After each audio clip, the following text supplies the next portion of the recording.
Here we go, ladies and gentlemen. So I'm not here for the next 2 days. Your responsibility is to not get in trouble from the sub. You need me more than I need you for your review package. Here we go. Yesterday we got to the removal of the executive branch. Okay, when we talk about the removal of the executive branch, UK does a vote of no confidence. Okay, Nigeria, Mexico, and Russia do impeachments. Iran theoretically can remove it, and write theoretically in quotes, because what would absolutely not happen? The removal of the leader. That's just not going to happen, because remember, it's a theocracy, which means they believe that the power of God, right? Okay? And so will they challenge God's authority by removing the supreme leader? No, absolutely not. Okay? And then China, the National People's Congress, not conference, that's fine. National People's Congress has the right to remove the president. Okay? What's up, Ethan? How do you difference in like the U.S. and how do you think the We literally are just like Mexico, Russia, and all that stuff. No, but like how China? So it's not technically called an impeachment because they have to certify the vote to a degree. They actually appoint the president from the Congress, which we're going to get into today, because today we're doing legislators. So, skip a space, center it, legislators. Here we go. Wait, so it's just the National People's Congress? Yep. Yes, which has a bunch of councils, which we'll get to today. All right, here we go. Legislative systems is the major heading. I'm telling you right now, it's going to be a lot of information. So, unfortunately, suck it up. We have a lot to cover very quickly. All right, here we go. So, legislative systems are used for 3 major reasons. Okay, reinforce legitimacy and stability. Write it down. Legislative systems are used for 3 reasons: legitimacy and stability. That's one reason. Number 2, okay, respond to public demand. And 3, restrict power of the executive. Okay, so legislators are responsible really for 3 things. Reinforce legitimacy and stability, respond to public demand, and restricting the power of the executive. There's supposed to be checks and balances. Spoiler alert! Most countries, they're not checks and balances. Do you think China has the authority of their National People's Congress to check Xi Jinping? Nah. But we'll get to that. Here we go. China is where we will start. Now I will say, China, Iran, and Russia are the 3 hardest ones. So we're going to start right off with China and Iran. So I'm sorry. You need to know, it is a unicameral system. We have a bicameral system. What is a cameral system? When I say uni or bi, what does that mean, Scout? Yes, how many houses? So we have a bicameral system. What are the names of our 2 houses, Scout? Perfect. House of Representatives and the Senate. China only has 1 house. However, and you should write this down, they have 1 house, but they use committees to manage the power. Write it down. They have 1 house, but use committees to manage the power. What does that mean? What does that mean? They use committees to manage the power. Adam. The legislature is divided into a bunch of There you go. Here in the United States, we have a bicameral system, and we do have committees. We have the Intel Committee, we have the Foreign Policy Committee, we have the National Security Committee, and all that stuff. They do have some authority, but at the end of the day, it is the voting of the House and voting of the Senate that has true power. In China, it's the opposite. It's the committees that have all the power. Is everyone clear? Here we go. You need to know the legislative branch is called the National People's Congress. So in China, they have the National People's Congress. What do we call it here in the United States? United States Congress. We just call it Congress. Okay? I'm trying to make parallels to give you a little bit of something to kind of reach from. You need to know that. Oh, one other thing that I do want you to know. Please look at me, look at me, look at me, look at me, look at me, look at me. I am teaching you the structures of the government the way it's supposed to be done. Is everyone clear? When we get to Russia, I am going to talk about Putin and how he doesn't follow it. Is everyone clear on that? But I'm going to teach you, and I am currently teaching you how it's supposed to be. Do you think Xi Jinping thinks about the National People's Congress? No, he does whatever the hell he wants. They have no check on his power. However, when the government was created, the National People's Congress was supposed to be the authority in China. Today, in 2022, is it? No. But I'm going to teach you the way it's supposed to be. And then as we go through the course, we'll talk about how it's been manipulated. Is everyone clear? Here we go. You need to know, they elect the president. Oh my God. Who elects the president in China, Pierce? The National People's Congress elects the president. So are the people of China directly electing the president? No. So is the president serving the people or the Congress? The Congress. Who is elected by the people? You need to know that the premier is approved by the National People's Congress. Okay? And the National People's Congress legitimizes the policies of the executive branch. So, are these branches overlapping or are they separate? There's some overlap too, the executive and the legislative, because of it. Andres. What is the premier? The premier is like what essentially would be your prime minister. They're the ones facing inward. So the president faces outward. It's the head of government, yes, sir. Okay. Your head of state is Xi Jinping, the president, and then you have your premier, who is like a prime minister or head of government. Right now, is Xi Jinping the head of state too? Yeah, he's calling all the shots. Yeah, the guy hasn't shown up to work for a while. He's not dead though, apparently. They keep trying to stress that. What did he say they legitimized? They legitimize the executive branch decisions. So what that means is anything Xi Jinping's saying, what is the National People's Congress doing? They're literally clapping. For instance, a month and a half ago, Xi Jinping announced that he's going to be president until he dies. So what did the National People's Congress do? They clapped, 100% resounding enthusiasm. Yeah, because that's what a president does. Okay, inside of the the National People's Congress, sorry, I wasn't trying to touch your phone, is 2 committees. Okay, the High Committee. Okay, they're committees and not houses. You need to stress that. Underlying committees, that's the key. The Politburo is the Politburo Standing Committee. This is where all the power is in China. Okay, this is supposed to be the powerhouse of China. These are the most influential politicians are supposed to be there. They're right here. This is the Politburo. Xi Jinping is right here. This is your Politburo. These are your top tier people. Okay? Is that like what do you call it? Like people that were trying to be in a relationship with people that would pass Confucianism? No. This is before this is post 1911. Yeah, no, this is modern day China. Okay. Then you have the Standing Committee of the National People's Congress. The Standing Committee is your general body. Okay? That's these people. Okay? So, your Standing Committee are the ones doing the governance. When I use the word governance, Aiden, what do I mean by that? Like the oversight? No, they're not doing the oversight. Governance.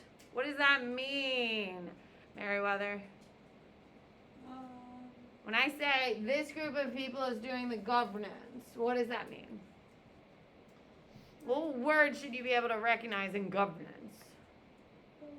Government. So what do you think the governance says? The government? Well, no, then I would say the word government. What does governance mean, Ethan? They're the ones running the government, ladies and gentlemen. So you need to know the term governance. They're the ones running the actual government. So, in China, what committee has the most power, Lucy? Politburo has the most power. But who is actually running the government? I'm talking the day-to-day stuff. The stuff that no one really likes doing, but has to get done. Like tax collection, tax organization, those types of things. Luke, who's the one actually running the Chinese government? The standing committee are the ones running the actual government, the non-attractive things, the things no one wakes up in the middle of the night saying, one day, I want to make sure all the metros in China are running smoothly. No one cares about that stuff. You want to be like, declare war, sign treaties, do the cool shit? Cool shit is Politburo, running the government. Who does the cool shit in the United States? Signing treaties, declaring war, signing off on things. Who's doing it in the United States, Parker? The president is not doing any of those things. Andres? What? Horribly wrong. We're talking legislators. So how are we doing taxes? No. They're organizing the tax law. Who is the one doing the governance in the United States, Ben? No. Oh my God. How many wrong answers? The executive. Congress is both houses. So we cannot do. The cabinet. Oh my God. Stop talking, all of you. Hi. Governance is like the day-to-day basic functionings of a government, the passing of laws, the doing the dirty work that no one actually gets excited about. That is done by the House of Representatives here in the United States.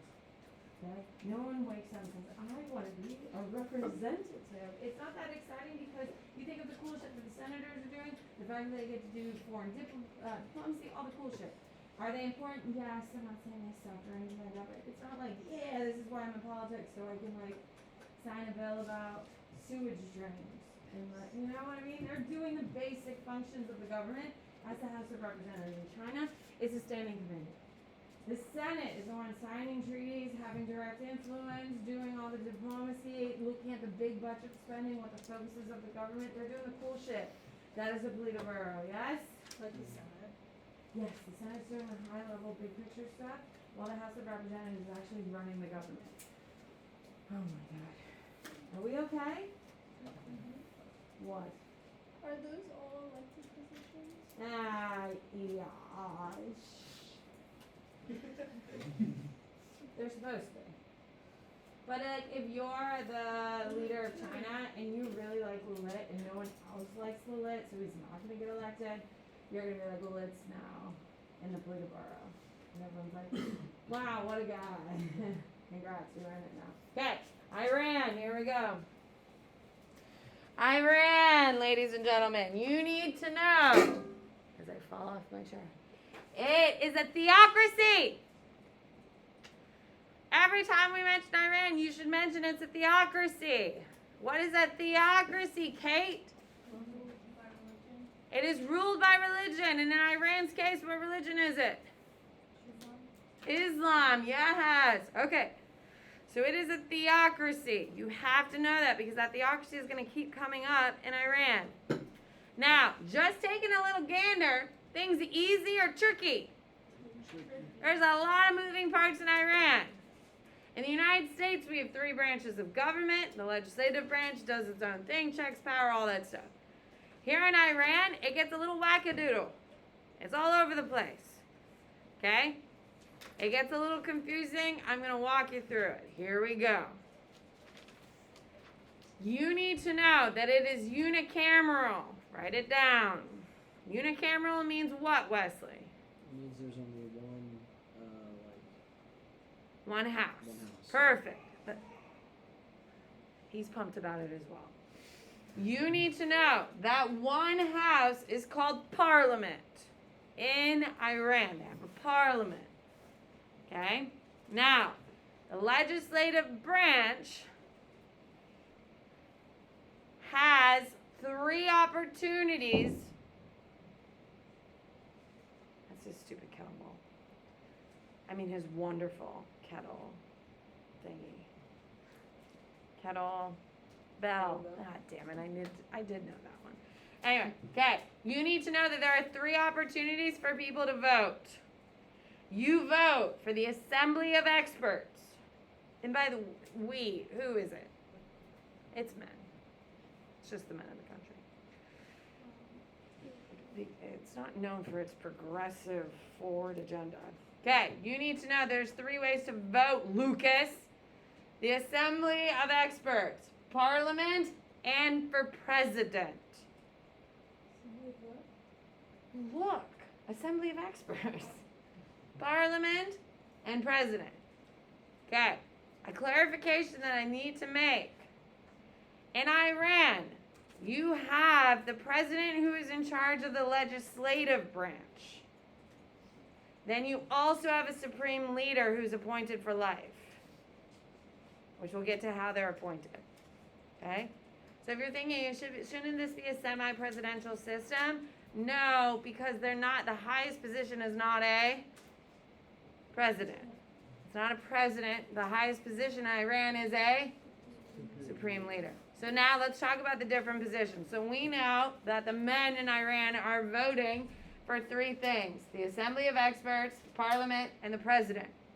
The Assembly of Experts, okay, are directly influencing, write it down, the Assembly of Experts are directly influencing the Supreme Leader. How long is the Supreme Leader around, Andrew? Until they're dead. Absolutely. They have that power until they die. They typically don't get it until like their late 40s, 50s. So it's like 30, 40 years. But they have it until they die. Lucas. Do the executives who aren't the supreme leader have to also be Muslim? Yeah, everyone in Iran is Muslim in government. Yeah, because it's a theocracy. You can be a non-Muslim in Iran. Things are going to be hard for you. But you cannot be in government without it because the whole government is based on Islam. What? The Assembly of Experts influence The Supreme Leader. Yeah, flowchart, people. What do you got? Is the supreme leader appointed by someone? Yes. Okay, we'll get there. Okay, so under Assembly of Experts, you need to know they appoint the Supreme Leader. Okay, so the Assembly of Experts appoints the Supreme Leader when the Supreme Leader dies. So they influence. They do. They get to have like council. It's just like the cardinals in Rome. Okay, they have there's 60 cardinals that play influence for the Pope. It's their high council. There's 60 of them. They sit in a room and argue and talk about and influence the Pope. When the Pope dies, the next Pope comes from that 60. So one of them rises into the popedom. I'm not actually sure if it's a popedom, but in my head it's a popedom. You know what I mean? They get to rise to being the Pope, and then they replace the one with another dude, and then they reserve as counsel to the Pope. What? So the Assembly of Experts gets to select and also influence the Supreme Yeah. Leader. So if they select someone that's like easily influenced, they all stuff that they want. Yeah. And that's usually how it works. It's usually a bunch of bribes to get to this position, obviously. You do know like Catholic popes have done like crazy shit to become popes? Like one guy literally locked everyone in there and literally threatened their lives to become pope in like the 1600s. Does that sound very popely? One guy, during one pope heralding, they literally poisoned half the room with food in order to get the votes, in order to put a pope in power. Just giving you perspective. As I'm about to go hang out with all my Catholic family. Yes. Can you take the supreme leader out of power? No, you usually just execute them. It's not that common though. It's not that common because like when you execute your leader, it shows chaos in the ranks. Yeah, they usually just imprison him. What if they like really do? Conveniently, he dies of a heart attack. or falls out of a window. Sometimes those windows come out of nowhere. Here we go. Okay, so we have the Assembly of Experts, which are voted on by voters. Then you have the Guardian Council, which half of it is appointed by the Supreme Leader. Write it down. And half of it is picked by the judiciary. Okay, so what you need to know is not all of it is picked by the Supreme Leader. So there are people on the Guardian Council who the Supreme Leader absolutely hates, yes? Okay, the thing that makes the Guardian Council super unique is that they're all religious leaders. Write it down. They are all religious leaders. All of your Guardian Council.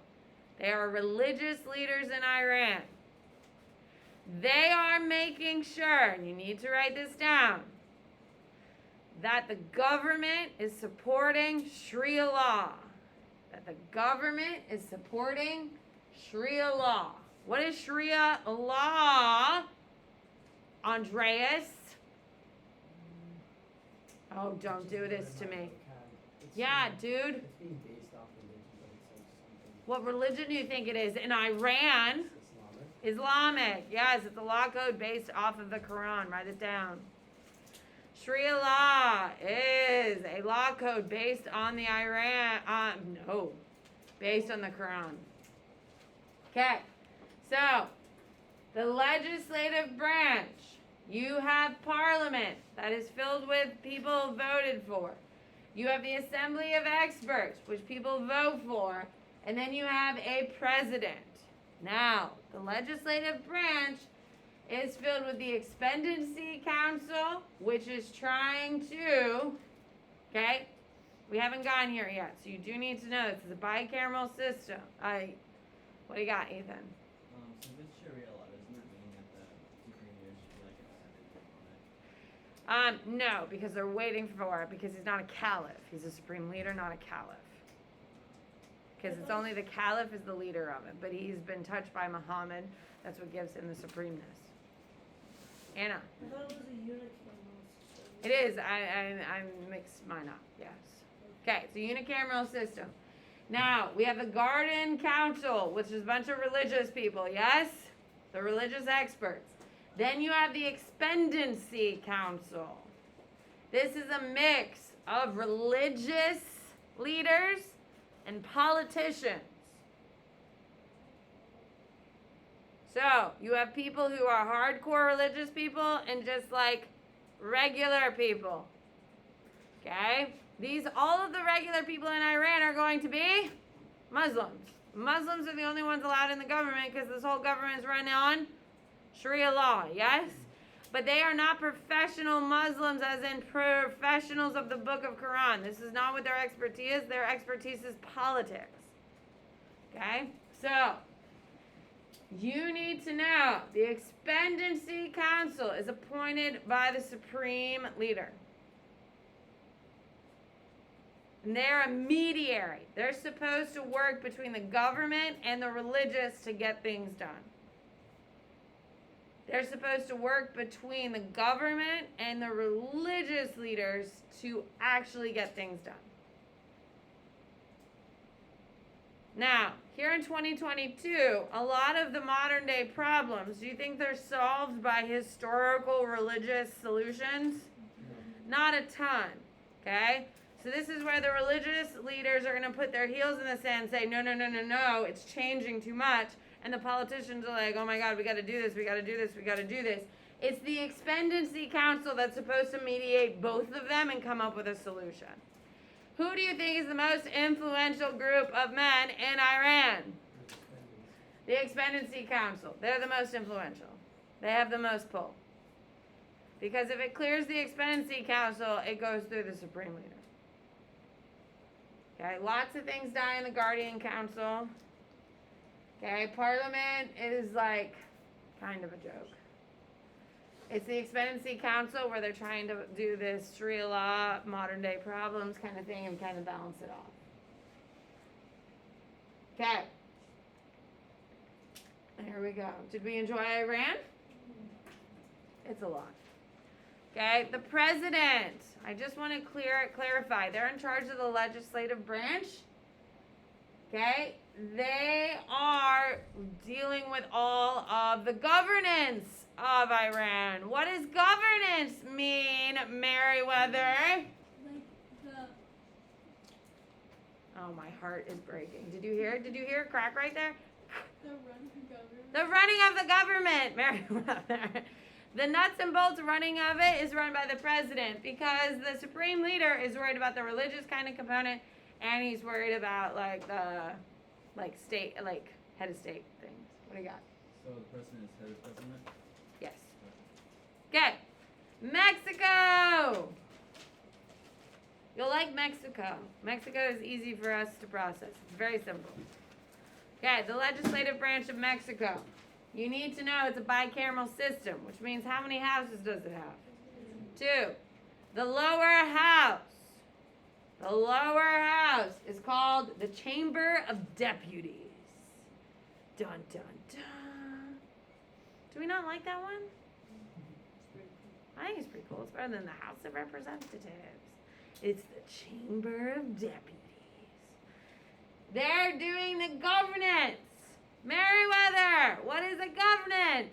Running of government. That's my girl. Did you hear how fast that was? Whew. It's like she's been practicing. It is the running of a government. Yes, so they're running the nuts and bolts part of the government. They're the ones making sure the roads are working, the buses are working, all of the basic foundations that we are relying on governments to fulfill. Then you have the upper house. It's called the Senate. Yeah. Tricky, tricky. The upper house is called the Senate.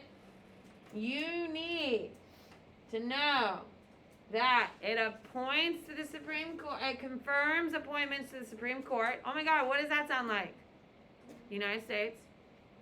You need to know they approve treaties. Oh my God, same thing, right? That directly aligns with the United States. However, and this is unique, the Senate of Mexico approves federal intervention.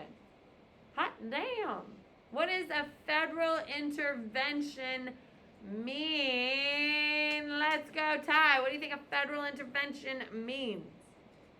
When the government, intervenes with something you're not. What do you think is happening if it's in Mexico, Ty? What's happening in Mexico that the government has to intervene with? Drugs. Holy shit. It's It's not exactly what I exactly was drugs. It's not drugs. It's not like there's just a pound of heroin sitting somewhere and they're like, we got to deal with that pound of heroin.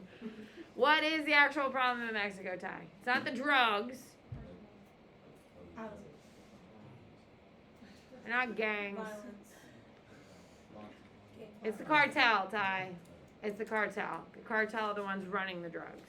So the drugs aren't like, if you write, they're doing federal intervention on drugs, that's weird because the drugs are just sitting there. They're not shooting people, right? They're just in a pile. It's the cartel that is selling the drugs, arming, creating all the gang violence and all that stuff that is happening. This is unique. Why? How many times has there been government intervention here in the United States? I can come up with maybe 3 examples right off the top. 3 examples. I don't understand what you mean by government. It's when they're essentially moving the military, and that's a great question. It is the movement of the military inside the country. It's the movement of the Mexican military inside the country for domestic reasons. Like, what is the name of the crazy drug cartel dude that they caught? El Chapo. El Chapo, right? Isn't that his- Oh, is it Escobar? I don't know. One of them. You know the guy who kept breaking out of jail? Oh, what's the island? Yes, Alcatraz. Isn't it that? No, that's American. There is a Mexican drug lord that kept getting caught and kept getting out of jail because they would pay people to bury holes underneath and crazy shit. And so what happens after the 3rd escape from Mexican prisons? The federal government, the federal military of Mexico did a federal intervention where they recaptured him, drove him to the Texas border, and then the U.S. military picked him up from the Mexican government and drove him to Nevada. Because in Nevada, we have a super high cell prison, which is where you like trap superheroes and shit. Where all their powers are deactivated. I don't really know. But you're completely isolated. You never see the sun ever in your existence there. It is like super like crazy high maximum security. Like you're in complete isolation the whole time. You're in darkness, except for false artificial light. Like it is literally hell on earth. And these are where we put like the crazy, crazy criminals.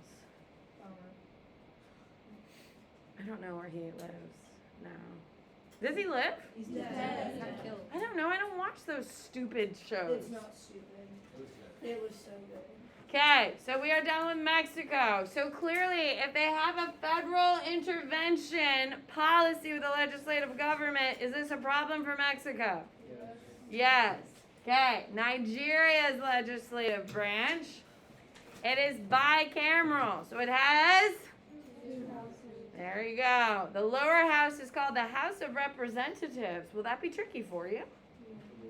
A little bit. Guess what they're in charge of, Meriwether? Ah, so proud. So proud. They are in charge of the governance. They're the ones doing the basic maintaining of the government. Yes. Because no one really wants to do the unglamorous things. You know what I mean? If you're like have lots of power, you want to do like the cool shit. No? No one like wakes up and is like, I want to be a representative. You become a representative so you can get name recognition, so you can become a... And then from senator, if you're super, super good, you can jump to president. There you go. Okay. You don't get many people who go from House of Representatives to president. It's not very common. All right. Senate. Okay, is the high house. I know, very tricky. Okay, they are in charge of impeachment and confirmation powers. Easy peasy, yes? Why'd you say tricky if that's the same? I was being sarcastic. I like this one. Okay, so what two countries are the most similar to the United States on the legislative branch, Alan? Nigeria and Mexico are the most similar.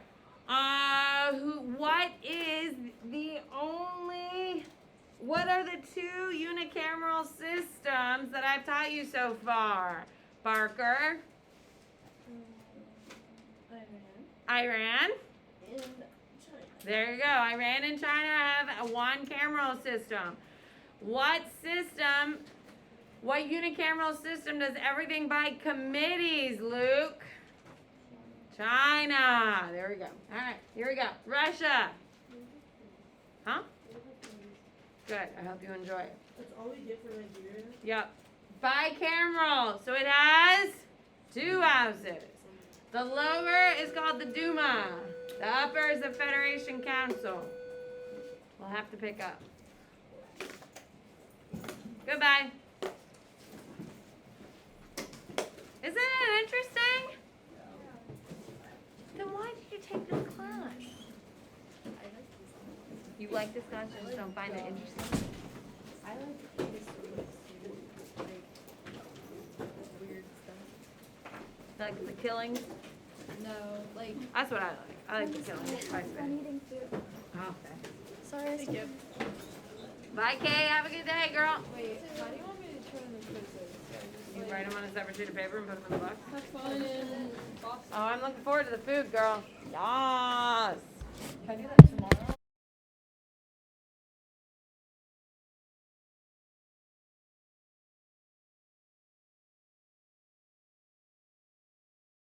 Why are you going to Mexico? My grandma. Is your grandma lives in Mexico? No, she wants to do a family trip to Mexico.